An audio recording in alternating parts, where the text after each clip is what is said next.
तो चलिए हम लोग क्या करते हैं गुप्त वंश को स्टार्ट करते हैं। इससे पहले विदेशी आक्रमण के बारे में हमने देखा था। तो विदेशी आक्रमण में इंडो ग्रीक को देख लिए थे, उसके बाद में हमने शक शासक को देखा था, पहलव को देखा था और कुषाण को देखा था। ठीक है, तो आज जो है हम लोग क्या करेंगे, गुप्त वंश को देखेंगे। ठीक है, तो बेहतर होगा कि कॉपी पेन ले करके बैठिएगा और साथ में लिखते चलने का प्रयास करिएगा। ठीक है, क्योंकि कुछ देर की खामोशी फिर शोर आएगा, पर उसी तरह वक्त है हमारा दौर आएगा। ठीक है, तो चलिए हेडिंग लगा लीजिएगा। आज जो है आपका क्या हो जाएगा, तो आज जो है आपका बोला जाए तो उत्तर भारत का इतिहास जो है वह समाप्त हो जाएगी। ठीक है, तो चलिए हेडिंग लगा लीजिए मेरे दोस्त। क्या लगाइएगा हेडिंग, तो हेडिंग में लगा लीजिए आप गुप्त वंश। ठीक है, कल जो है ना वह कनिष्क का काल पढ़ा दिए थे, आज हेडिंग लगा लीजिए गुप्त वंश। ठीक है, और आपको भी पता है कि समय पास नहीं करना है। ठीक है, इसीलिए बात को नहीं बनाएंगे, एकदम इन डिटेल बताएंगे। गुप्त वंश से जो भी सवाल आएगी आपका बन जाएगा। ठीक है, कल कनिष्क के बारे में बताए थे ना कि कनिष्क ने क्या किया था। तो कनिष्क ने 78 BC पूर्व आया और राज्याभिषेक किया। सबसे पहला बात कि कुषाण वंश का समय संस्थापक पूछता है जी, कुडुलफंड-फिशस। उसके बाद में भीमफंड-फिशस आते हैं। कुषाण वंश के संस्थापक कुडुलफंड-फिशस जो है ना वह क्या करता है, तांबा का सिक्का चलाता है। कुषाण जो है ना वह कुषाण के समय क्या होता है, सर्वाधिक जो है ना सोने के सिक्का चलती है। सिक्का है शुद्ध सोना के सिक्का चलता है इसके समय। जनरली सोना के सिक्का ही की बात बोलता है, तो कुषाण के समय जो है ना सोने के सिक्का प्रसिद्ध थी। सातवाहन के समय जो है ना शीशे के सिक्का प्रसिद्ध थी। समझ में आ रही बात। तो बोलिए यह सब सिक्का के बारे में तो हमने इन डिटेल बता दिया है। जब अभिलेख वगैरह बता रहे थे ना पुरातात्विक के बारे में, तो वहीं पर बता दिए थे कि एक जगह क्या कर लीजिए, कलेक्ट कर लीजिए। ठीक है, तो आज हेडिंग लगा लीजिए गुप्त वंश। याद रखिएगा कि कनिष्क जो है ना 78 BC पूर्व राज्याभिषेक किया था और उसके बाद में कुषाण कैलेंडर की शुरुआत करता है। समझ में आ रही है बात। उसके बाद में क्या होता है, 105 ईस्वी जो है ना इसकी क्या हो जाती है, मृत्यु हो जाती है और बेचारा मर जाता है। और उसके बाद जो है किसान वंश के आपका कनिष्क के मरने के बाद आ जाते हैं गुप्त वंश। और गुप्त वंश का संस्थापक कौन है, अच्छा कुषाण वंश को सामंत वंश भी बोला जाता है, याद रखिएगा। ठीक है, तो चलिए कुषाण वंश के बाद अगला आ जाता है आपका गुप्त वंश। ठीक है, और गुप्त वंश का जो संस्थापक है वह कौन है, तो गुप्त वंश का संस्थापक, गुप्त की बात बोल रहे हैं जी। गुप्त वंश का संस्थापक कौन है, तो श्रीगुप्त है। ठीक है, श्रीगुप्त है। समझ में आई बात, श्रीगुप्त। और अगला जो है ना शासक कौन हुआ इसमें, तो अगला शासक जो है ना, अगला शासक हुआ घटोत्कच। घटोत्कच, घटोक हो गया और यहाँ पर कच्छ हो गया, घटोत्कच ऐसे होगा, घटोत्कच। ठीक है, अगला शासक कौन हुआ, तो घटोत्कच हुआ। ठीक है, आधा ये च है जी, आधा यह च है। समझ में आई बात है। घटोत्कच यह जो है ना क्या किया, यह जो है ना यूपी के कौशाम्बी पर यह राज किया और उसी को क्या किया था, ये सब राजधानी बना दिया था। ठीक है, लिख लो यूपी उत्तर प्रदेश के कौशाम्बी राजधानी बनाया। ठीक है, राजधानी बनाया, शासन यही था जी, इस सब का राजधानी बनाया। उसके बाद में अब सुनो, इसका वास्तविक संस्थापक कौन है, तो चंद्रगुप्त प्रथम। मौर्य की बात नहीं कर रहा हूँ। वास्तविक संस्थापक कौन है, तो वास्तविक संस्थापक जो है ना, वास्तविक संस्थापक कौन है, तो वास्तविक संस्थापक जो है वो आपका चंद्रगुप्त प्रथम। ठीक है, चंद्रगुप्त प्रथम, मौर्य नहीं, चंद्रगुप्त प्रथम। मौर्य वंश का संस्थापक तो चंद्रगुप्त मौर्य है। ठीक है, वास्तविक संस्थापक इसका कौन है, तो चंद्रगुप्त प्रथम। ठीक है, चंद्रगुप्त प्रथम कब किया था जी, तो 319 ईसा पूर्व। लिख लीजिए 319 ईसा पूर्व ईस्वी, बस ईस्वी लिखो ना, 319 ईस्वी। चंद्रगुप्त प्रथम। चंद्रगुप्त क्या करते हैं, तो यह बेचारे जो है ना रानी कुमार देवी से क्या कर लेते हैं, यह विवाह कर लेते हैं। और विवाह करने के बाद राजा रानी का सिक्का चलाते हैं। ठीक है, समझ में आई बात। बोलिए, तो यह क्या करते हैं, रानी कुमार देवी, कुमारी मत लिख देना जी, रानी कुमार देवी से विवाह करते हैं। ठीक है, विवाह करते हैं और राजा रानी का सिक्का चलाते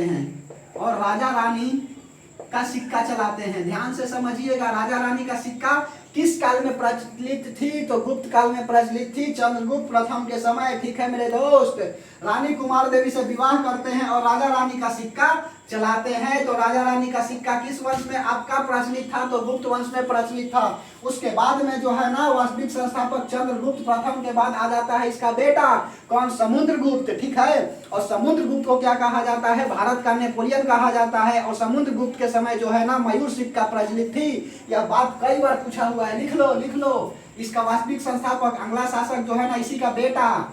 ठीक है, बाहर बेटा ना बेटा वास्तविक संस्थापक अगला शासक कौन हो गया? तो समुद्रगुप्त। समुद्रगुप्त, ठीक है, समुद्रगुप्त। समुद्रगुप्त को क्या कहा जाता है? भारत का नेपोलियन कहा जाता है, ठीक है। स्वामी विवेकानंद को भी भारत का नेपोलियन कहा जाता है, ठीक है। लेकिन समुद्रगुप्त को भारत का नेपोलियन कहने वाले व्यक्ति कौन है? तो बीएस स्मिथ, याद रखिएगा, सवाल पूछा हुआ है। भारत का नेपोलियन, भारत का नेपोलियन, नेपोलियन, ठीक है, भारत का नेपोलियन। यह बहुत अच्छा था जी, बहुत वीर था समुद्रगुप्त। बताते हैं अब इसकी कहानी। भारत का नेपोलियन किसने कहा? तो बीएस स्मिथ ने कहा, बीएस स्मिथ ने कहा, ठीक है। डेवन स्मिथ की बात नहीं कर रहे हैं जी, बीएस स्मिथ ने कहा इसको क्या? भारत का नेपोलियन। यह जो है ना, इसको कविराज भी कहा जाता है, इसको कविराज भी कहा जाता है, कविराज, ठीक है। उसके बाद में इसका घोड़ा जो था ना, 3 सागर का पानी पीता था, अरब सागर, बंगाल की खाड़ी और डेनमार्क, ठीक है। समझ में आई बात? तो इसका घोड़ा जो है ना 3 सागर का पानी पीता था, घोड़सवारी करता था जी। घोड़ा जो है, घोड़ा 3 सागर का पानी पीता था। इसका घोड़ा लिखो, ठीक है। इसका घोड़ा 3 सागर का पानी पीता था, 3 सागर का पानी पीता था, ठीक है। पहला हो गया आपका अरब सागर, अरब सागर हो गया, बंगाल की खाड़ी हो गया, बंगाल की खाड़ी हो गई, और उसके बाद में अगला हो गया आपका डेनमार्क, ठीक है। माँ तेरी हर बूंद की पसीना को मोतिया चमकाऊंगा, सपने बड़ा देखना, ठीक है। छोटा सपना तो अपराध होता है, आपको भी पता है। इसका घोड़ा 3 सागर का पानी पीता था, अरब सागर, बंगाल की खाड़ी और डेनमार्क, ठीक है। उसके बाद में अब सुनो, इसकी वीर गाथाएं जो है ना, वह कौन है? वीर गाथाएं जो है कहाँ पर लिखा गया है?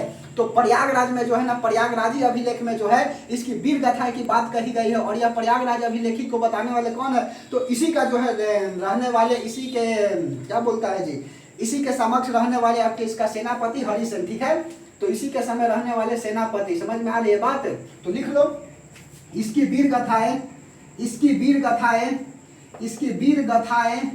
खूब लड़ी मर्दानी, वह तो झांसी वाली रानी थी, उसी तरह से यह भी लड़ा था जी। इसकी वीर गाथाएं प्रयागराज, प्रयागराज के प्रयागराजी अभिलेख में है, प्रयागराजी, प्रयागराजी अभिलेख में है, अभिलेख में है। और इसकी जानकारी किसने दिया? इसकी जानकारी लिखो, इसकी जानकारी, इसकी जानकारी इसके दरबारी, इसके दरबारी कवि थे जी हरिसेन, इसके दरबारी कवि हरिसेन ने दिया, हरिसेन, ठीक है। कभी कभी पूछ देता है कि हरिसेन जो है ना किस काल में थे? तो यह भी गुप्त काल में थे, गुप्त काल, गुप्त वंश में थे, और किसके समय? समुद्रगुप्त के समय, ठीक है। बोलिए, सॉरी। इसकी वीर गाथा प्रयागराज के प्रयागराजी अभिलेख में है, इसकी जानकारी इसके दरबारी कवि हरिसेन ने दिया, हरिसेन ने दिया। उसके बाद में मयूर सिक्का जो है ना, यहीं पर लिखो, यहाँ पर अब चलो लिखते हूँ। मयूर सिक्का जो है इसके समय प्रचलित थी, मयूर सिक्का, राजा रानी का सिक्का, चंद्रगुप्त प्रथम, मयूर सिक्का, समुद्रगुप्त। उसके बाद में आपका कनिष्क के समय सोना का सिक्का, सातवाहन के समय शीशा का सिक्का, याद रखिएगा, सिंधु में मिट्टी का सिक्का। समझ में आ रही है बात? बोलिए।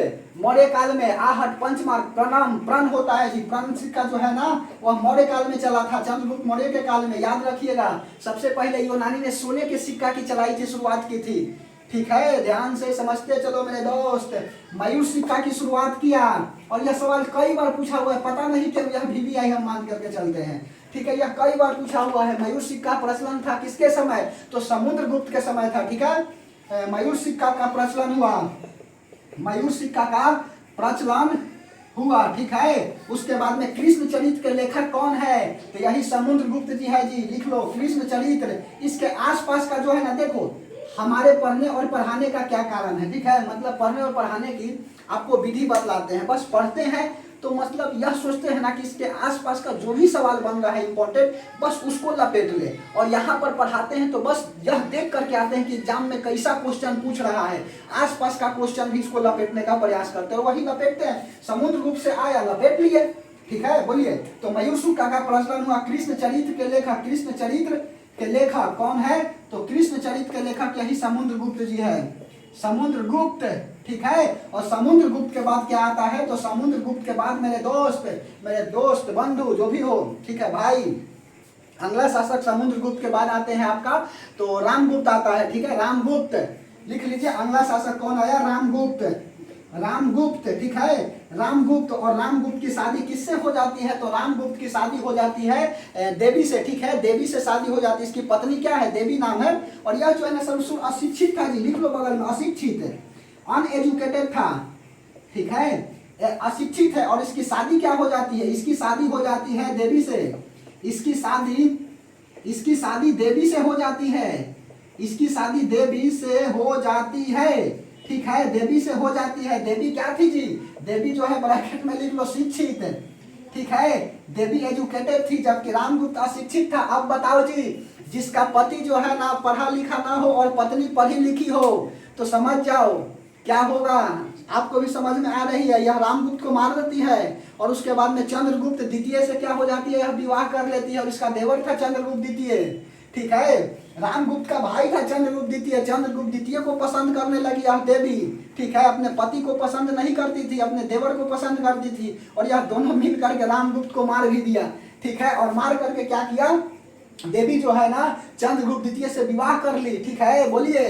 तो अपने पति को पसंद नहीं करती थी, अपने देवर को पसंद करती थी, ठीक है, मिटा दे। चलिए, समझ में आ रही है बात? ये सब कहानी है जी, इतिहास में ऐसा ऐसा कहानी मिलेगा कि कहे की बात ही नहीं है, ठीक है, ध्यान से समझते चलो। और एक बात बताएंगे आपको, पता है गुप्त वंश पे ज्यादा पूछेगा ना तो पूछेगा नालंदा विश्वविद्यालय की जो है ना स्थापना किसने किया था, ठीक है। नालंदा विश्वविद्यालय को कब जो है ना बख्तियार खिलजी, ऐबक का सेनापति कुतुबुद्दीन ऐबक का सेनापति बख्तियार खिलजी उड़ा दिया था, ठीक है, समझ में आई बात? तो यहाँ से यही 2-3 गो सवाल पूछता है। भारत का नेपोलियन किसे कहा जाता है, ठीक है, तो भारत का नेपोलियन स्वामी विवेकानंद को भी कहा जाता है और समुद्रगुप्त को भी कहा जाता है, ठीक है। इसको कहने वाले कौन है? तो बीएस स्मिथ। यही सब तो बनाता है सवाल, और क्या बनाएगा? और यह सब भी नहीं मालूम है तब तो दिक्कत है। अभी देखो ना, आज मारधार चलेगी, ठीक है। प्रभाकर वर्धन का जो है ना, प्रभाकर वर्धन वंश के बाद बताते हैं। पुष्य भीति, हाँ, पुष्य भीति के वंश के बारे में बताएंगे, पुष्य भीति वंश के बारे में। और पुष्य भीति संस्थापक है, अगला शासक आ जाएगा प्रभाकर वर्धन। और प्रभाकर वर्धन के बेटा आएगा हर्षवर्धन, राजवर्धन, और बेटी आ जाएगी राजश्री। और राजश्री का विवाह हो जाएगा ग्रहवर्मन से, ठीक है। और ग्रहवर्मन से जैसे ही विवाह होगा तो सरसुर को जो है ना ग्रह चढ़ जाएगी, शनि चढ़ जाएगा। देख लेना कैसे अभी शनि उसका चढ़ेगा, ठीक है। अभी ध्यान से समझते चलिए, समझ में आ रही है ना? ये सब बात समझ में आ रहा है ना? चलो आगे की बात बोलेंगे, समझ में नहीं आएगा। तो रामगुप्त, चंद्रगुप्त प्रथम के बाद बेटा आता है कौन? समुद्रगुप्त। और समुद्रगुप्त के बाद आता है रामगुप्त। रामगुप्त क्या था? तो रामगुप्त जो है ना वह अशिक्षित है यह। और उसके बाद में इसकी शादी हो जाती है देवी से। और देवी क्या थी? पढ़ी लिखी थी। देवी जो है ना अपने पति को पसंद नहीं करती थी, यह जो है अपने देवर को पसंद करती थी। और इसके देवर का नाम था चंद्रगुप्त द्वितीय। और देवी क्या करती है? चंद्रगुप्त द्वितीय से विवाह कर लेती है और रामगुप्त को मार देती है, अपने पति को मार करके देवर से विवाह कर लेती है, ठीक है। चलिए, रामगुप्त। उसके बाद अगला लिख लीजिए, अगला शासक कौन आया? तो अगला शासक जो है चंद्रगुप्त द्वितीय, ठीक है। अगला शासक चंद्रगुप्त, ठीक है, चंद्रगुप्त द्वितीय। समाप्त तो कल ये कर देते, लेकिन लाइट की प्रॉब्लम हो गई थी तो मैं क्या करूं, ठीक है। अगला शासक चंद्रगुप्त द्वितीय, चंद्रगुप्त द्वितीय। अब होता क्या है, तो नोट में बात एक लिख लो, यहाँ पर कहाँ लिखे? यहीं पर लिख देता हूँ नोट में। देवी ने चंद्रगुप्त द्वितीय के साथ मिलकर रामगुप्त का हत्या कर दिया। रामगुप्त का हत्या कर दिया, ठीक है। जिंदगी में दुख मिले हजार, लेकिन पत्नी ना कभी मिले धोखेबाज, ठीक है। देवी ने चंद्रगुप्त द्वितीय के साथ मिलकर रामगुप्त का हत्या कर दिया। और कोई ज्यादा कोई नहीं सोचेगा जी, ठीक है। चलिए, देवी ने चंद्रगुप्त द्वितीय के साथ मिलकर रामगुप्त का क्या कर दिया? हत्या कर दिया। और उसके बाद में अगला शासक कौन आ जाता है? तो अगला शासक आ जाता है चंद्रगुप्त द्वितीय। समझ में आई बात? बोलिए, इसीलिए ना हम बोले हैं जी कि नागिन के फन 2 है, नारी के फन 20। नारी काटे एक बार, ठीक है, नारी काटे एक बार, जिए 20 ठीक है। समझ में आई बात? तो ध्यान से समझते चलिएगा। यदि आपको सफल होना है तो नींद, नशा और नारी का त्याग करना पड़ता है, ठीक है। इसलिए बार बार बोलते हैं कि नागिन के फन 2 है, नारी के फन 20।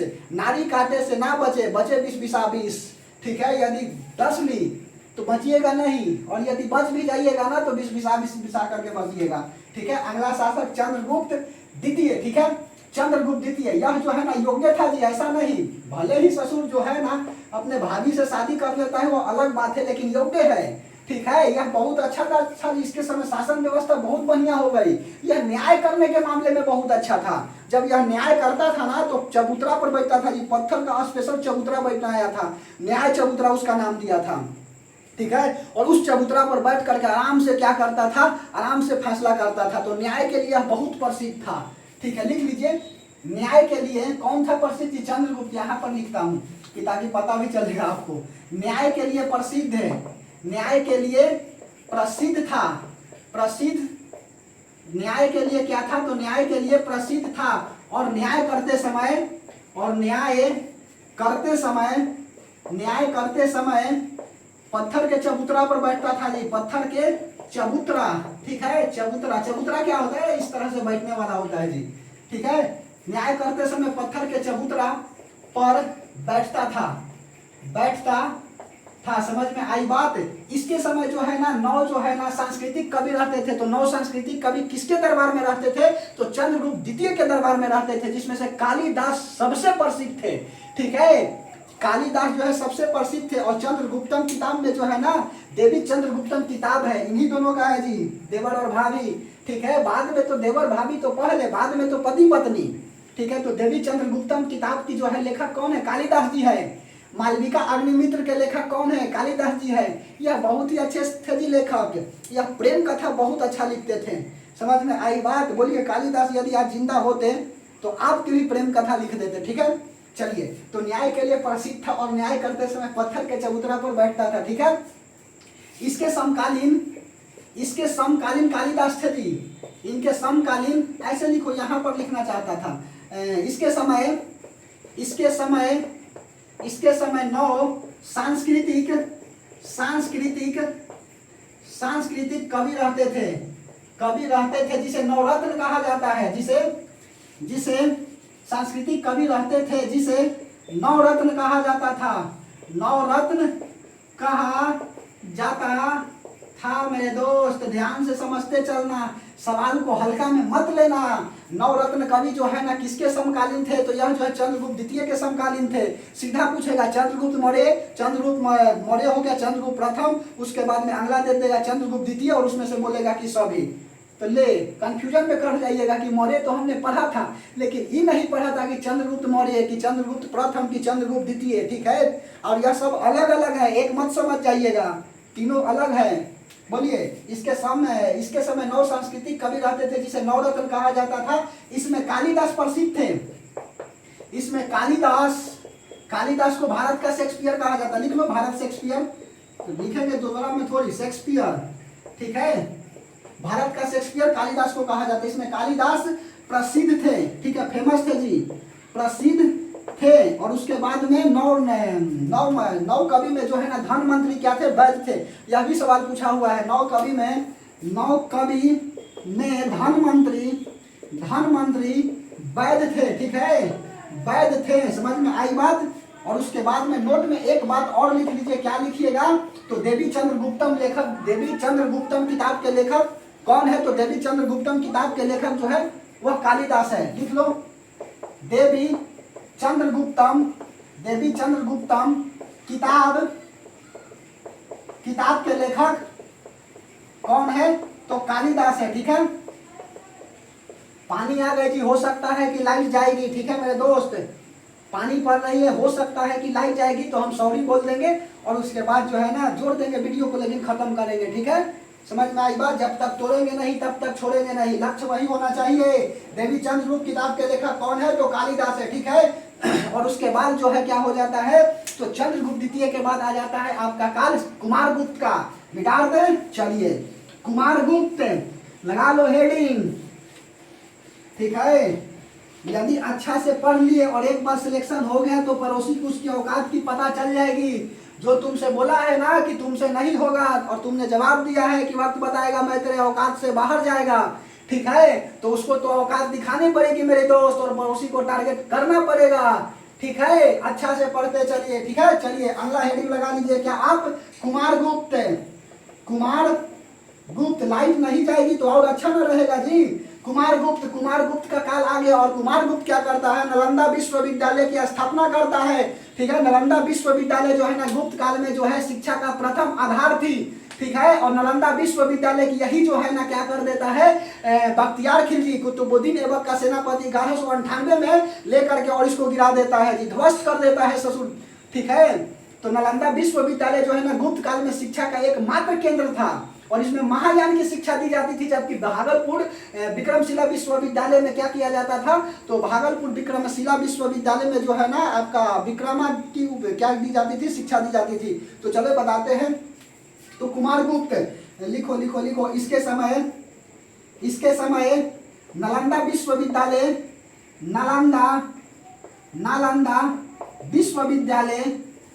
विश्वविद्यालय की स्थापना हुई थी। इसके समय नालंदा विश्वविद्यालय की स्थापना हुई और शिक्षा का गुप्त काल में एकमात्र केंद्र था। ठीक है, एकमात्र केंद्र था। उसके बाद में और क्या लिखोगे, 1198 में बख्तियार खिलजी कुतुबुद्दीन ऐबक का सेनापति जो है ना वह क्या करता है, इसको ध्वस्त कर देता है। लिख लो 1198 में बख्तियारपुर नहीं जी, ऐसा नहीं ना किसी के नाम पर बख्तियारपुर पड़ गया है, हो सकता है। ठीक है, 1198 में बख्तियार खिलजी ने इस विश्वविद्यालय को ध्वस्त कर दिया। ठीक है, ध्वस्त कर दिया, समझ में आई बात। तो 1198 में बख्तियार खिलजी ने इस विश्वविद्यालय को क्या कर दिया, ध्वस्त कर दिया। और बख्तियार खिलजी किसका सेनापति था, तो कुतुबुद्दीन ऐबक का सेनापति था जी। सेनापति किसका, तो कुतुबुद्दीन। ठीक है, कैसे लिखा जाए जी, कुतुबुद्दीन। ठीक है, कुतुबुद्दीन, ऐसे कुतुबुद्दीन। ठीक है, कुतुबुद्दीन ऐबक के क्या था, तो कुतुबुद्दीन ऐबक के यह सेनापति था। समझ में आई बात। और 1198 में यही बख्तियार खिलजी क्या करता है, इस विश्वविद्यालय को ध्वस्त कर देता है। तो मेरे दोस्त यह सवाल पूछा हुआ है कि नालंदा विश्वविद्यालय की स्थापना किसके काल में हुई, तो कुमारगुप्त के काल में हुई। ठीक है, और गुप्त काल में शिक्षा का एकमात्र केंद्र कौन था, तो नालंदा विश्वविद्यालय था। और 1198 में बख्तियार खिलजी क्या करता है, इस विश्वविद्यालय को ध्वस्त कर देता है। इस बात को भेजा में गांठ बांध करके रख लीजिएगा, इस सवाल कई बार पूछा हुआ है। ठीक है, चलिए वो नोट में बात लिख देता हूं। तो नोट में बात लिख लो कि नालंदा में जो है ना इस विश्वविद्यालय में महायान की शिक्षा दी जाती थी, जबकि भागलपुर विश्वविद्यालय में जो है ना वह ब्रजयान की शिक्षा दी जाती थी। ठीक है, चलो यह मिटा दे, समझ में आ रही है बात, बोलिए। उसके बाद में अब आ जाएगा आपका कुमारगुप्त हो गया, स्कंदगुप्त आप आते हैं तुरंत। स्कंदगुप्त लास्ट शासक था, जिसके बाद भानुगुप्त आता है, लेकिन भानुगुप्त को हुंडों ने पराजित कर दिया। हुंडों को मलेक्स कहा जाता है, मध्य एशिया से आए थे, अभी बात बता रहे हैं। ठीक है, चलिए कुमारगुप्त हो गया। नोट में बात डाल करके लिख लीजिए, क्या लिखिएगा, तो नोट में बात लिख लीजिए कि भागलपुर यूनिवर्सिटी में ब्रजयान की शिक्षा और नालंदा विश्वविद्यालय में महायान की शिक्षा। लिख लो नालंदा यूनिवर्सिटी में क्या होती थी, नालंदा विश्वविद्यालय में महायान, उस समय का यह ऑक्सफोर्ड यूनिवर्सिटी है जी, समझ जाओ। ठीक है, नालंदा विश्वविद्यालय में महायान की शिक्षा दी जाती थी। ठीक है, दी जाती थी। और उसके बाद में अगला लिख लीजिएगा, नालंदा विश्वविद्यालय में महायान की शिक्षा दी जाती थी। हीनयान और महायान, समझ में आ रही है बात। जब बौद्ध संगीति हुआ था और उसके समय बौद्ध धर्म में दो टूटा था, महायान और हीनयान। ठीक है, तो यही महायान की शिक्षा दी जाती थी, ध्यान से समझते चलो। ठीक है, और उसके बाद में भागलपुर यूनिवर्सिटी, भागलपुर विश्वविद्यालय। ठीक है, भागलपुर विश्वविद्यालय से, भागलपुर किस नदी के किनारे है जी, गंगा नदी के किनारे है। कोट बताए, काना बाप हवाई वेग से भागा। ठीक है, लिखे चलो, अभी याद दिलाना, लिख देंगे। ठीक है, भागलपुर विश्वविद्यालय में ब्रजयान की शिक्षा दी जाती थी। ब्रजयान की शिक्षा दी जाती थी। ठीक है, दी जाती थी। कोड को बताए, नोट में बात चलो तीसरा लिखता हूँ कि गंगा नदी के किनारे बसे गांव है, बसे शहर। ठीक है, ऐसे लिखो, गंगा नदी के किनारे गंगा नदी के किनारे बसे हुए शहर, ठीक है। और इसके लिए कोड आपको बताता हूं मेरे दोस्त। कोड क्या है इसे तो ज्योग्राफी में हम बताएंगे ही, कुछ नहीं छूटेगा। काना बाप हवाई वेग से भागा। काना बाप हवाई वेग से भागा, ठीक है। का से हो गया काना, कानपुर। ब से क्या हो गया आपका, तो ब से हो गया आपका कानपुर हो गया, और बिहार के पटना, ठीक है, बिहार। और बिहार में क्या हो गया, पटना। उसके बाद में ह से क्या हो गया, हरिद्वार। व से वाराणसी। उसके बाद में ई से इलाहाबाद, ठीक है, संगम का नगरी जी इलाहाबाद। वेग बेगूसराय, ठीक है। उसके बाद स से साहेबगंज, ठीक है। और यहाँ बिहार मत लिखो, बंगाल, ठीक है। ब से बंगाल, प से पटना, ह से हरिद्वार, व से वाराणसी, ई से इलाहाबाद, वेग बेगूसराय, स से साहेबगंज, और भागा मतलब भागलपुर, ठीक है। भागलपुर, समझ में आ गई बात। तो बोलिए, गंगा नदी के किनारे बसे हुए शहर समझ में आ गया। तो गंगा नदी के किनारे बसे हुए शहर इस प्रकार है, और इसके लिए कोड हमने बना लिया। काना बाप हवाई वेग से भागा। काना से कानपुर हो गया, ब से बंगाल हो गया, प से पटना, ह से हरिद्वार, व से वाराणसी, ई से इलाहाबाद, वे से वेग से बेगूसराय, से साहेबगंज, और भ से भागलपुर। तो इस तरह से क्या था आपका गंगा नदी के किनारे बसे हुए शहर। बात समझ में आई, बोलिए, ठीक है। तो गंगा नदी के किनारे बसे हुए शहर समझ में आ गया बात। काना बाप हवाई वेग से भागा। कानपुर, बंगाल, पटना, हरिद्वार, वाराणसी, इलाहाबाद, बेगूसराय, साहेबगंज और भागलपुर, ठीक है। समझ में आ रही है, बोलो। स्कंदगुप्त, हेडिंग लगा लीजिए आप, कुमारगुप्त के बाद स्कंदगुप्त, ठीक है। ध्यान से समझते चलिए। हमारा कोई एक क्लास जो है ना अच्छा से पढ़ ले, मात्र 1 घंटा, ठीक है, तो समझ में आ जाएगी कि बात बनाते हैं कि पढ़ाते हैं, ठीक है। हम अपना बड़ाई नहीं करेंगे, मैं सबको खुश नहीं रख सकता मेरे दोस्त, ठीक है, लेकिन हम अपने तरफ से क्या कर रहे हैं, बेस्ट प्रयास कर रहे हैं, ठीक है। चलिए अगला हेडिंग लगा लीजिए आप, स्कंदगुप्त। कुमारगुप्त के बाद स्कंदगुप्त, ठीक है। चलिए हेडिंग लगा लीजिए आप, स्कंदगुप्त, ठीक है। स्कंदगुप्त, गुप्त वंश का अंतिम शासक, ठीक है। स्कंदगुप्त लिख लो। गुप्त वंश का अंतिम शासक कौन है, तो स्कंदगुप्त है जी। स्कंदगुप्त, गुप्त वंश का अंतिम शासक स्कंदगुप्त। उसके बाद में इन्होंने क्या कर दिया था, इसने हुंडों को पराजित कर दिया था। मध्य एशिया से आए थे, और हुंडों को मलेक्स कहा जाता है, ठीक है, लिख लो। इसने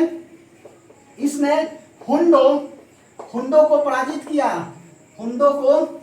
इसने हुंडों को पराजित कर दिया था, ठीक है, कर दिया था। और यही हुंड जो है ना गुप्त वाला को समाप्त कर देगा, ठीक है। हुंडों को क्या कर दिया था, पराजित कर दिया था। हुंडों को मलेक्स कहा जाता है, लिख लो मेरे दोस्त। इस समय जो है ना हुंडों को क्या कहा जाता था, मलेक्स कहा जाता था। यह कहाँ से आए थे, तो मध्य एशिया से आए थे, ठीक है, ठीक है। एक गाना था जी, ठीक है, कैसे कैसे प्यार भइल तोहसे इजहार भइल, ठीक है, इस तरह से एक गाना था, बोलिए। तो इसने हुंडों को पराजित कर दिया था, इसको मलेक्स कहा जाता है, और यह मध्य एशिया से आए थे, ठीक है। इसने सुदर्शन झील का निर्माण भी करवाया जी, ठीक है। सुदर्शन झील का निर्माण करवाने वाले चंद्रगुप्त मौर्य। उसके बाद में अगला स्कंदगुप्त आ गया। उसके बाद में अशोक का सेनापति तुषास, और उसके बाद में कौन आ जाएगा आपका, रुद्रदामन, ठीक है। और जूनागढ़ अभिलेख से सबकी जानकारी प्राप्त होती है, लिख लो।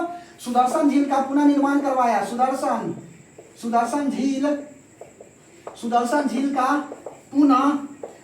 झील का पुनः निर्माण करवाया, ठीक है। सुदर्शन झील का पुनः निर्माण करवाया। और यहाँ से लिख लो, सुदर्शन झील का निर्माण करवाने वाले पहला हो गया चंद्रगुप्त मौर्य हो गया, जो मौर्य वंश के संस्थापक। और इसके जो है ना समकालीन कौन थे, चाणक्य थे। कालिदास समकालीन थे चंद्रगुप्त द्वितीय के, ठीक है। समझ में आ रही है बात। नवरत्न कवि कालिदास, उसके बाद में सब यह किसके थे, तो यह जो है ना आपका चंद्रगुप्त द्वितीय के दरबार में रहते थे, जिसमें धनवंतरी क्या थे, वैद्य थे। यह बात याद रखना, ठीक है। चलिए लिखे है कि छोड़ दिए है, नहीं लिखे तो लिख लेना, ठीक है। नवरत्न कवि में धनवंतरी वैद्य थे, ठीक है। चंद्रगुप्त मौर्य हो गया। उसके बाद में अशोक का राज्यपाल लिखो, अशोक का सेनापति लिखो, राज्यपाल मत लिखो, सेनापति तुषास। उसके बाद में अगला और क्या लिखिएगा, स्कंदगुप्त,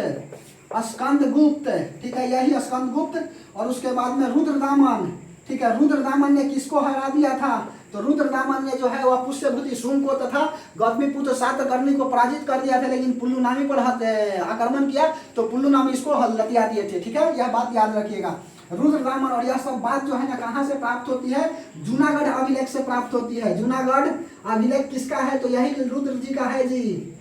जूनागढ़ अभिलेख से इस बात की जानकारी मिलती है, इस बात की जानकारी मिलती है। ठीक है, इस बात की क्या होती है? जानकारी मिलती है जूनागढ़ अभिलेख से। ठीक है, बोलिए। और स्कंदगुप्त के बाद, अच्छा एक बात और नोट में लिख लो। क्या लिखोगे? कि इन्होंने हुंडों को पराजित कर दिया था। और यह बात की जानकारी किससे मिलती है? तो भीतर गुफा अभिलेख से मिलती है। भीतरी गुफा अभिलेख से, हम भीतरी गुफा अभिलेख की बात बोल रहा हूँ। ठीक है, लिखो लिखो लिखो लिखो। इसने हुंडों को पराजित किया था। किसने? स्कंदगुप्त। इसने हुंडों को पराजित किया था और इस बात की जानकारी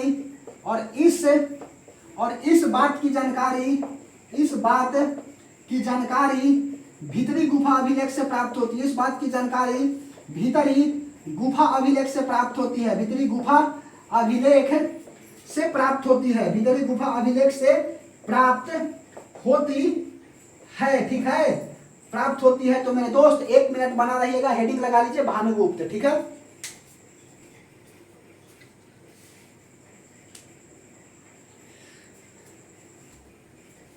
चलिए सब कुछ ठीक ठाक आ रही है, बस देखना पड़ता है कि ठीक ठाक आ रही है कि नहीं। 31 मिनट में हमने हिला दिया इतनी बात को। ठीक है, ध्यान से समझते चलिए। स्कंदगुप्त हो गया, उसके बाद में अगला शासक लिख लीजिए अब भानुगुप्त। ठीक है, लास्ट शासक है जिसके बाद आया भानुगुप्त। लेकिन यह ससुर योग्य नहीं था जी, यह बहुत ही खत्म था। मतलब क्या? हुंडों से यह पराजित हो गया। अब देख लो, स्कंदगुप्त पराजित कर दिया था और भानुगुप्त पराजित हो गया। ठीक है, और इस तरह से गुप्त वंश का क्या कर देता है? हुंड अंत कर देता है। ठीक है, अच्छा इसी के समय जो है ना एरन अभिलेख प्राप्त हुआ। और एरन अभिलेख से क्या जानकारी प्राप्त होती है? तो मेरे दोस्त, एरन अभिलेख से प्राप्त होती है सती प्रथा की। ठीक है, सती प्रथा क्या होता है? जिस पत्नी का पुरुष मर जाता है, पति मर जाता है, तो पति के साथ भी क्या कर दिया जाता था? उसको जला दिया जाता था। और यह योगल समाधान की जो है ना कहाँ से बात मिली थी? तो सिंधु सभ्यता की खुदाई में मिला था योगल समाधान, जो सती प्रथा की ओर इशारा कर रहा था। ठीक है, तो योगल समाधान कहाँ मिला? तो हड़प्पा सभ्यता की खुदाई में मिला था। ठीक है, और यह सती प्रथा का अंत किसने किया था? तो राजा राम मोहन राय और विलियम बेंटिक के साथ मिलकर के किया था। याद रखिएगा। चलो लिख देता हूं। ऐसे तो आपको हिस्ट्री में आपका मॉडर्न जब बताएंगे ना तो यह सब बात बताएंगे ही। सती प्रथा बहुत ही खराब थी जी। लिख लीजिए अगला भानुगुप्त। ठीक है, भानुगुप्त। इसके समय जो है ना क्या हुआ? हुंडों से यह पराजित हो गया जी। भानुगुप्त हुंड ने पराजित कर दिया। हुंडों को मलेच्छ कहा जाता है। इसके समय वैश्यावृत्ति ज्यादा हो गई थी। अब बताओ जी ऐसा मतलब क्या? मतलब मैं बोलूं, समझ में आई बात है? तो लिख लो इसको। इसने हुंडों से पराजित हो गया। इसने हुंडों से पराजित हो गया। ठीक है, हो गया। लेकिन एक सबसे अच्छा बात यही था कि इसके समय एरन अभिलेख मिला था। एरन अभिलेख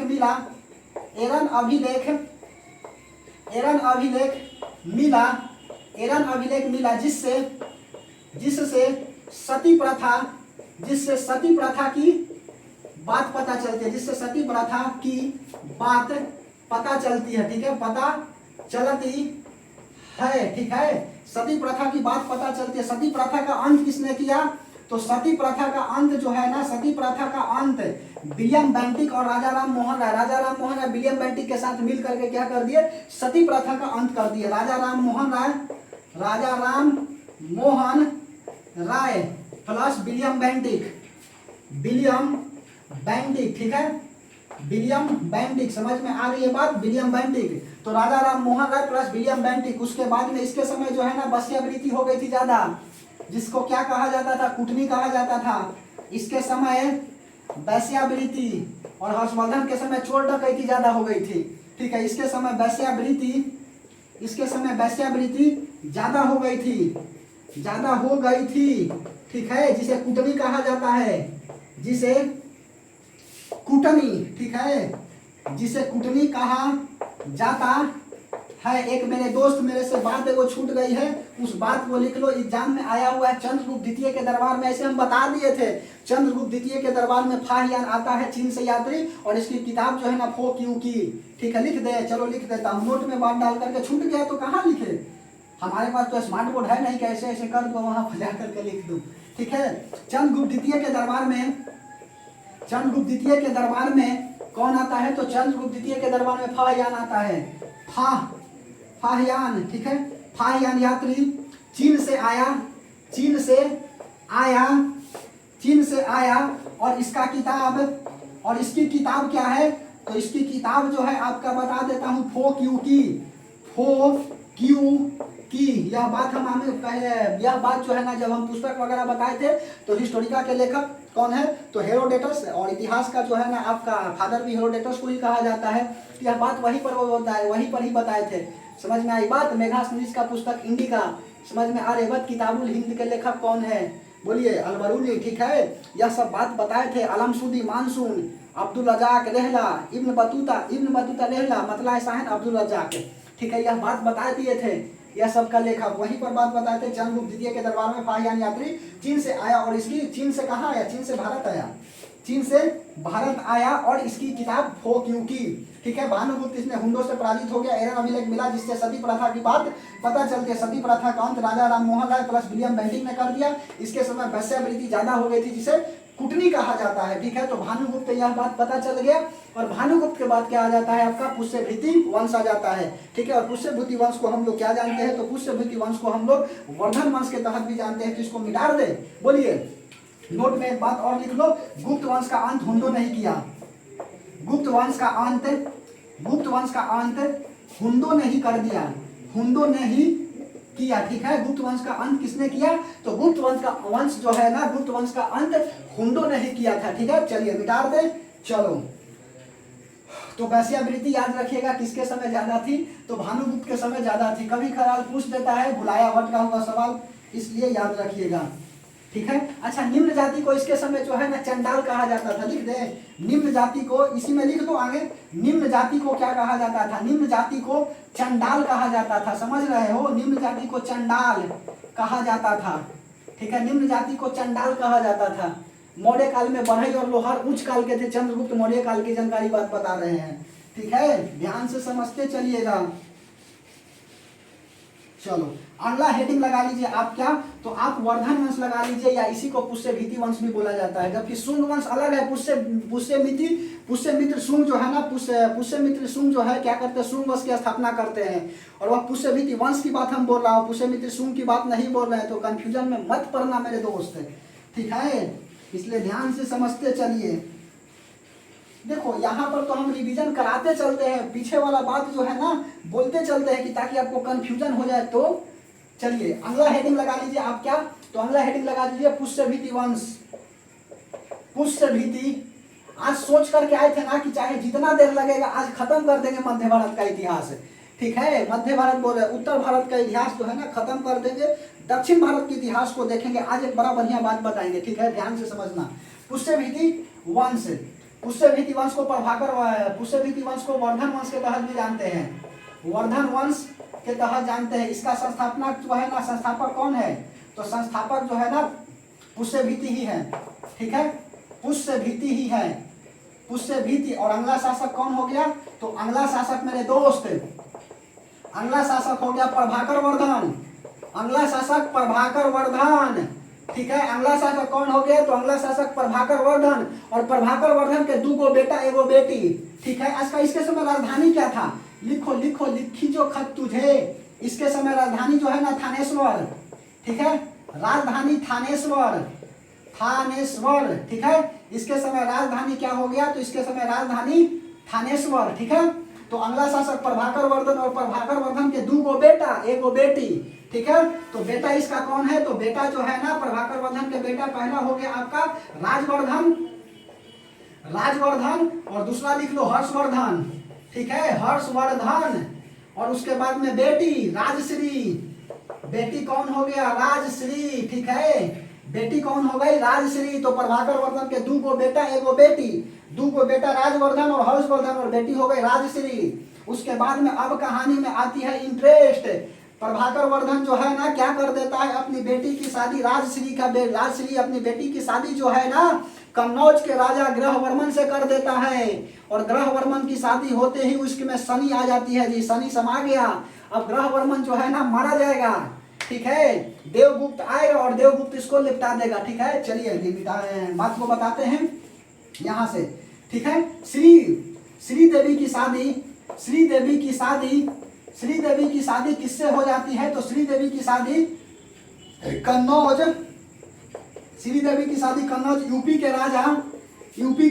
कन्नौज के राजा यूपी में पड़ता है, उत्तर प्रदेश में। कन्नौज के राजा ग्रहवर्मन से हो जाता है, ठीक है। ग्रहवर्मन से हो जाता है, ठीक है, हो जाता है। याद करने का तरीका, शादी हुआ ग्रह इसको में लग गया जी, ठीक है। श्रीदेवी की शादी किससे हो जाती है, राजश्री, श्रीदेवी बोले, अरे श्रीदेवी समझ रहे हो, राजश्री, श्रीदेवी हो जाएगा तब तो दिक्कत ही हो जाएगा। राजश्री की शादी कन्नौज यूपी के राजा ग्रहवर्मन, श्रीदेवी नहीं ना होगा, राजश्री, ठीक है। राजश्री की शादी कन्नौज यूपी के राजा ग्रहवर्मन से हो जाता है। और जैसे ही शादी हो जाती है तो क्या हो जाता है, इसमें ग्रह आ जाती है जी, ग्रह आ जाता है। अब तक तो ठीक था, बेचारा राजा बना हुआ था, अब जो है देवगुप्त आता है और इसको अंत कर देता है, ठीक है। ध्यान से समझते चलिएगा तो कहानी में लेता है इंटरेस्ट अब मोर। देवगुप्त ने ग्रहवर्मन की हत्या कर दिया, ग्रहवर्मन का की ध्यान से सुनो। देवगुप्त ने ग्रहवर्मन का हत्या कर दिया। अब देखो, अब कहानी में इंटरेस्ट लेती है बात। राजश्री और ग्रहवर्मन एक दूसरे पति पत्नी बन गए। अब ग्रहवर्मन को मार दिया देवगुप्त, तो राजवर्धन कह रहा कि हमारे जीजाजी को मौत का घाट उतार दिया, हम इसको उतार देते हैं, ठीक है। तो क्या करता है, राजवर्धन देवगुप्त को मार देता है। लिख लो, राजवर्धन अपना जीजा के बदला लेने के लिए जो है ना जी गया और देवगुप्त की हत्या कर दिया, ठीक है। तो राजवर्धन ने देवगुप्त की हत्या कर दी, ठीक है, हत्या कर दी। अब सुनो, देवगुप्त का हत्या हो गया तो इसका दोस्त आया शशांक और कहा कि हमारे दोस्त को मार दिया, हम जो है राजवर्धन को मार देते हैं। तो शशांक जो है ना राजवर्धन को मार दिया। ले, शशांक ने ऐसे लिखो, देवगुप्त का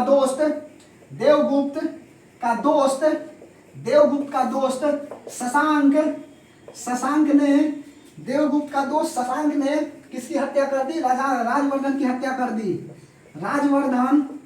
हत्या कर दिया, ठीक है, राजवर्धन की हत्या कर दिया। अब सुनो चौथा कहानी, देवगुप्त का दोस्त शशांक ने राजवर्धन की हत्या कर दिया। अब राजवर्धन हर्षवर्धन का भाई है, कहा कि हमारे भैया जी को मार दिया, अब हम तोरा के ना छोड़बो, ठीक है। मतलब क्या हर्षवर्धन कर देता है, क्या शशांक की हत्या कर देता है। लो, हर्षवर्धन जो है ना, हर्षवर्धन ने शशांक की हत्या कर दी, ठीक है, शशांक की हत्या कर दिया, ठीक है, शशांक की हत्या कर दिया। समझ में आई बात, शशांक की क्या कर दिया, हत्या कर दिया। देख लो, हत्या पर ही हत्या हो जा रही है। एक शादी हुआ तो बर्बादी हो जाएगी, ठीक है। लियोनाइडस कार्टोस करके एक व्यक्ति थे जिन्होंने कहा ना कि आदमी जो है ना शादी करने की लालसा जो रखता है ना, तो शादी जो है ना सोचता है कि हम शादी कर रहे हैं, मछली पकड़ रहे हैं, तो मछली पकड़ने की लालसा में जो है ना वह नाग की फन पकड़ता है, ठीक है। लियोनार्डोस कार्टोस जो है यह व्यक्ति थे जो कहते कि शादी मतलब बर्बादी, ठीक है। जो एक बार हंस लिया और शादी के बाद कोई तुम्हारा थोड़ी हंसता है, ठीक है। जिसने किया शादी उसकी हो गई बर्बादी, ठीक है। तो ध्यान से समझते चलिएगा, यदि आपको बाज की तरह उड़ना है तो शादी से बचना पड़ेगा मेरे दोस्त, नींद नशा और नारी को त्यागना पड़ेगा। यदि बाज की तरह उड़ना है तो ठीक है, 75 आएंगे 75 जाएंगे, अच्छी बात है, लेकिन तब तक जब तक कि आप सक्सेस नहीं हो जाए तब तक, ठीक है, तब तक आप आने दीजिए, जाने दीजिए, कोई दिक्कत नहीं है। एक बार सक्सेस हो जाइए और पड़ोसी को उसकी औकात दिखा दीजिए, बस बात खत्म, ठीक है। राजश्री की शादी कन्नौज यूपी के राजा ग्रहवर्मन से हो जाता है। देवगुप्त ने ग्रहवर्मन की हत्या कर दिया, ठीक है। देवगुप्त ने ग्रहवर्मन का हत्या कर दिया। अब राजवर्धन कहता है कि हमारे जीजाजी मर गए, अब मर गए तो हम तुमको छोड़ेंगे नहीं। तो राजवर्धन क्या करता है, तो देवगुप्त की हत्या कर देता है। उसके बाद में देवगुप्त का दोस्त शशांक आता है, राजवर्धन की हत्या कर देता है। राजवर्धन का भाई हर्षवर्धन था, हर्षवर्धन क्या करता है, शशांक की हत्या कर देता है, ठीक है। और इस तरह से क्या हो जाती है, राजश्री अभी बचल है जी, ठीक है। देख रहे हैं इतना कोई मर गया लेकिन लड़की अभी बची हुई है, समझ रहे हो, बोलिए। राजश्री जो है ना अभी बची हुई है, और यह राजश्री करेगी क्या, अब जंगल में भाग जाएगी, ठीक है, जंगल में भाग जाएगी। हर्षवर्धन कहेगा कि मेरी बहन गई कहाँ, समझ में आ रही है बात, और जा करके बौद्ध भिक्षा से आराम से समाचार पत्र भेजेगी कि भैया जी हम यहाँ पर है, ठीक है, चिंता मत करिएगा। अभी तो इतना ही गया है ना शादी होने से, ध्यान से समझते चलो। तो राजश्री जो है, राजश्री जंगल चली गई, राजश्री जंगल चली जाती है और बौद्ध भिक्षुक, जो बौद्ध धर्म के भिक्षा मांगने वाले थे, और बौद्ध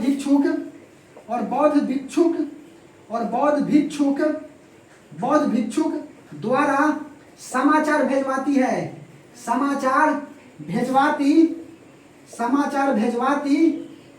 ठीक है। और अब आ जाता है काल किसका, तो हर्षवर्धन का काल आ जाता है। तो हम लोग क्या है, उत्तर भारत की इतिहास समाप्त करने के कगार पे पहुंच गए हैं, बस कुछ ही देरों की देरी है, ठीक है। तो ध्यान से समझते चलिएगा, ठीक है। चलो मिटा दें। अब अगला हेडिंग लगा लीजिए, क्या, हर्षवर्धन।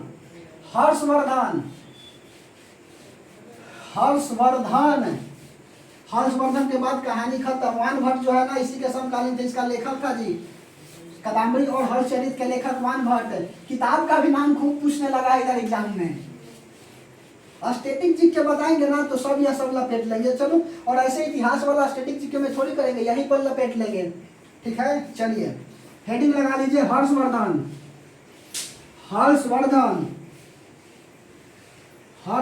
चलिए हर्षवर्धन की कहानी अब सुनिए। हर्षवर्धन, ठीक है। हर्षवर्धन ने क्या किया, तो हर्षवर्धन ने बौद्ध भिक्षुक द्वारा जो है ना, अतीश दिवाकर नाम पड़ता था, अतीश दिवाकर के साथ अपनी बहन को, पत्नी नहीं, अपनी बहन को क्या किया, खुजवाया, और उसके बाद में ले आया कहाँ पर, तो ले आया अपने राज्य में। और पहले पड़ता था थानेश्वर राजधानी, ठीक है, थानेश्वर राजधानी थी प्रभाकर वर्धन के समय। और यह क्या करता है ना, तो यह हर्षवर्धन जो है ना बेटा है प्रभाकर वर्धन का जी, तो थानेश्वर की राजधानी हटा करके कन्नौज बना देता है, और उस पर गद्दी पर बैठा देता है, किसको, अपनी बहन को बैठा देता है, क्योंकि कन्नौज से ही शादी हुआ था ना, कन्नौज के राजा ग्रहवर्मन से क्या हुआ था, शादी हुआ था राजश्री का, ठीक है। तो कन्नौज राजधानी बना देता और गद्दी पर अपनी बहन को बैठा देता है। लिख लीजिए हर्षवर्धन। इसने अपनी बहन राजश्री का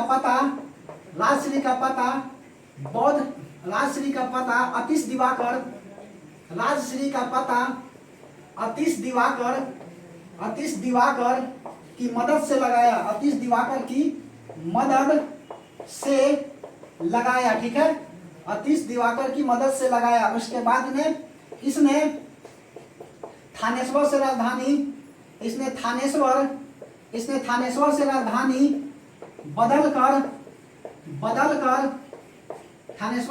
बदल कर कन्नौज कर दिया,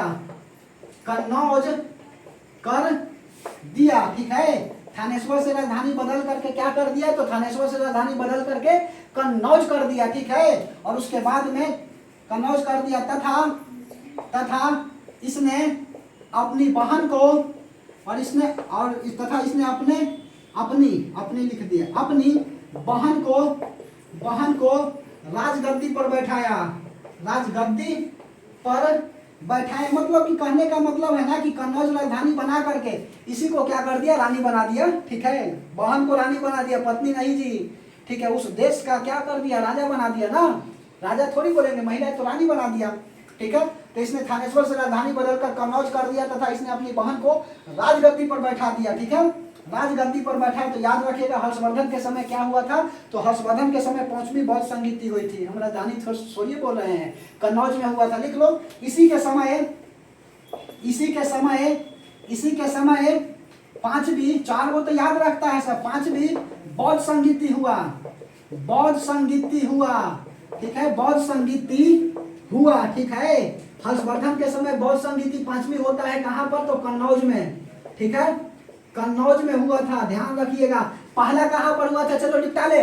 पहला जो है ना आपका राजगीर में होता है अजातशत्रु के समय, उसके बाद में कालाशोक के समय वैशाली में होता है, अशोक के समय पाटलिपुत्रा में होती है, और कनिष्क के समय कुंडलवन कश्मीर में होता था। ठीक है, यह बात याद रखना मेरे दोस्त। पहला होता है 483 बीसी पूर्व, महात्मा बुद्ध मरते हैं तो, उसके बाद में 383 बीसी पूर्व, उसके बाद में 255 बीसी पूर्व, और उसके बाद में अगला आ जाता है आपका कुंडलवन कश्मीर में हो जाता है।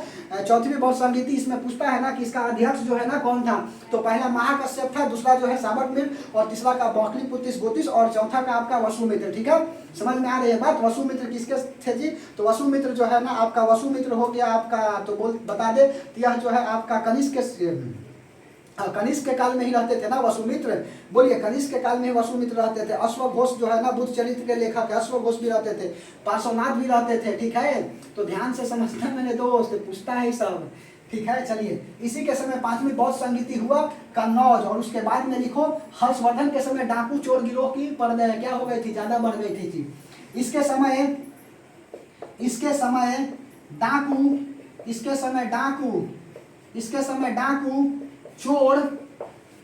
समय डाकू चोर ज्यादा बढ़ गया था। ठीक है, इसके समय डाकू चोर ज्यादा बढ़ गया था। उसके बाद में और क्या लिखो, हर्षवर्धन के दरबार में ही वेनसोंग भारत आता है। ठीक है, वेनसोंग क्या होता है, भारत आता है, और यह बेचारा जो है ना यहाँ किताब लिखता है CQ की, जबकि फाहियान जो है ना चंद्रगुप्त द्वितीय के दरबार में भारत आता है और किताब लिखता है FOQ की। याद रखिएगा ये सब सवाल जी, लिख लीजिए वेनसोंग। ठीक है, वेनसोंग क्या करता है, तो वेनसोंग इसके दरबार में भारत आया,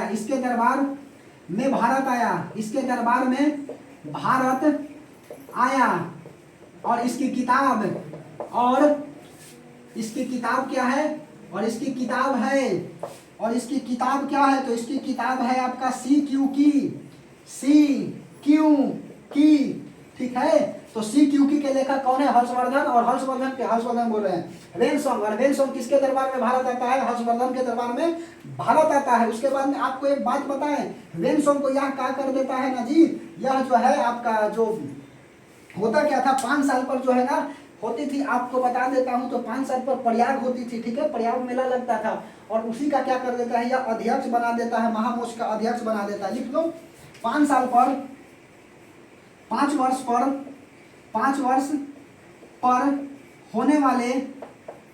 पर होने वाले क्या लिखे, तो 5 वर्ष पर होने वाले प्रयाग में 5 वर्ष पर होने वाले प्रयाग में महामोक्ष का अध्यक्ष बना देता है, महामोक्ष का अध्यक्ष बना देता है। ठीक है, इसके दरबारी कवि कौन थे, वान भट्ट। लिख लो इसके दरबारी कवि कौन थे, तो लिखिए इसके दरबारी कवि कौन थे, तो इसके दरबारी कवि वान भट्ट। कभी कदार सवाल जो है ना सीधे पूछ देता है कि वान भट्ट जो है ना किसके दरबारी कवि थे, तो हर्षवर्धन के दरबारी कवि थे। वान भट्ट पुस्तक जो है ना क्या क्या लिखते, तो कदाम्बरी, और कई बार पूछा हुआ है कदाम्बरी के लेखक वान भट्ट, और हर्षचरित्र। लिख लो वान भट्ट, वान भट्ट लिखो, वान भट्ट, और उसके बाद में यहाँ पर लिखिए किताब इसका, वान भट्ट कौन किताब लिखते हैं, तो पहला लिख लो आपका कदाम्बरी हो गया। ठीक है, और उसके बाद में हर्षवर्धन के आपका हर्षचरित्र। ठीक है, हर्षचरित्र। और नोट में एक बात और डाल करके लिख लो कि जब हर्षवर्धन 547 ईस्वी जो मरता है ना, 547 ईस्वी पूर्व मरता है, तो इसके बाद जो है ना सन्नाटा छा गया।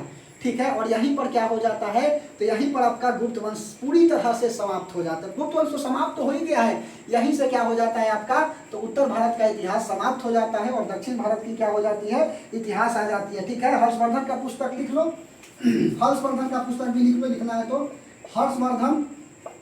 हर्षवर्धन का पुस्तक रत्नावली नाग दशक।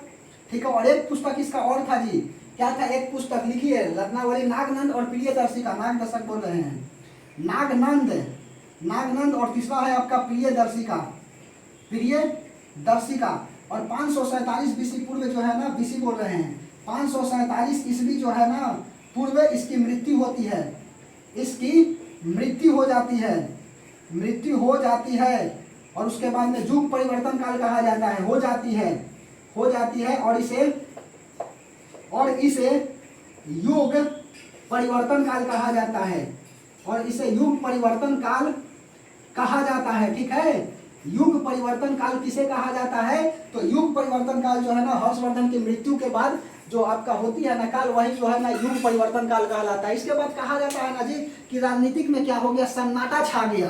ठीक है, यहाँ पर क्या हो जाता है, तो राजनीतिक सन्नाटा छा गई और आपका उत्तर भारत का इतिहास भी मेरे दोस्त समाप्त हो जाता है। तो बताइए क्लास कैसा लगा? यह आपका 12वां लेक्चर था और अपने 12 लेक्चर में कहीं पर भी ईमानदारी से बोलूं तो बात नहीं बनाए हैं, हंसा करके चाहे जिस तरह से हो आपको हमने बताया है 12 क्लास। ठीक है, बीच बीच में लाइट भी जा रही थी। ठीक है, कुछ ऐसा होगा लेक्चर में जिसमें लाइट गया होगा तो उससे हाथ जोड़ करके माफ़ी मांगते हैं। कुछ अपशब्द भी बोल दिए होंगे तो माफ़ी मांगते हैं। समझ में आई बात? अपने तरफ से बेस्ट प्रयास कर रहे हैं। 12 क्लास में जो है ना पूरा जो है इन डिटेल बात को बताए हैं। ठीक है, तो अब हम क्या करेंगे तो सुनो ध्यान से। अभी जो है ना कल से आपका आज कितना तारीख है, तो आज बताते हैं 31 आपका 7 है और 2024 है। ठीक है, कल से अगस्त आ जाएगी। ठीक है, और अगस्त आ जाएगी तो सुनो अगस्त में जो है ना बहुत सारे परीक्षा होने वाली है, जैसे कि आपका बिहार पुलिस का हो गया, यूपी पुलिस का हो गया, फिर उसके बाद में आज एमटीएस का लास्ट डेट था, मल्टीटास्किंग स्टाफ का एसएससी स्टाफ सिलेक्शन कमीशन। ठीक है, हवलदार का पोस्ट होता है, उसके बाद भी और भी होता है, ऐसा थोड़ी है।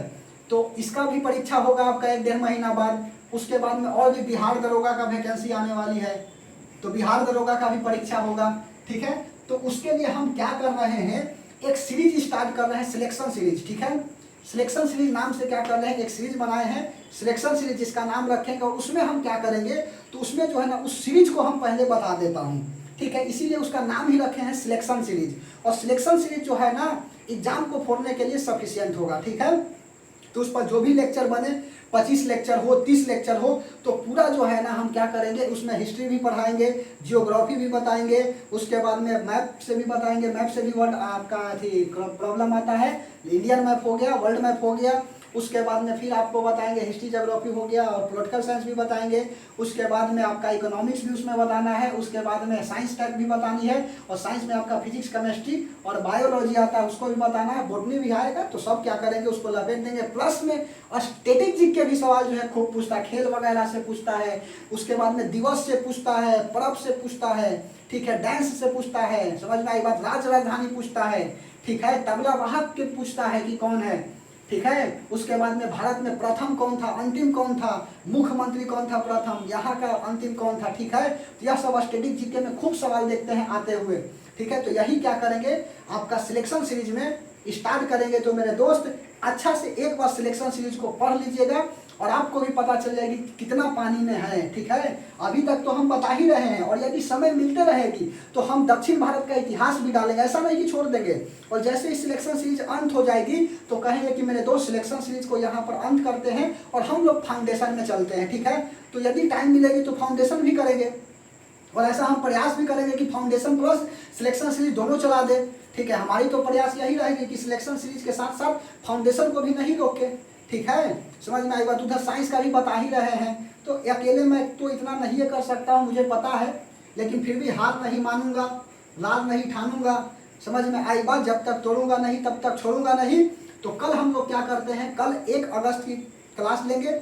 ठीक है, तो कल 1 अगस्त से हम स्टार्ट करने जाने वाले, कल हम 1 अगस्त से क्या कर रहे हैं, तो कल हम 1 अगस्त से स्टार्ट कर रहे हैं सिलेक्शन सीरीज। और उस सीरीज को अच्छा से पढ़ लीजिएगा, किसी भी एग्जाम को फोड़ने के लिए आपका वह क्लास सफिशिएंट होगा। जैसे कि अगले मंथ आपका बिहार दरोगा का हो जाएगा, उसके बाद में बिहार पुलिस अगस्त में हो जाएगी, आपका यूपी पुलिस हो जाएगा, और भी आने वाले वैकेंसी के लिए वह जो है सिलेक्शन सीरीज आपको फोड़ने में सहायता करेगा। ठीक है, एग्जाम फोड़ने में सहायता करेगा। तो चलिए हम लोग क्या करते हैं, नेक्स्ट क्लास में मिलते हैं, तब तक के लिए धन्यवाद।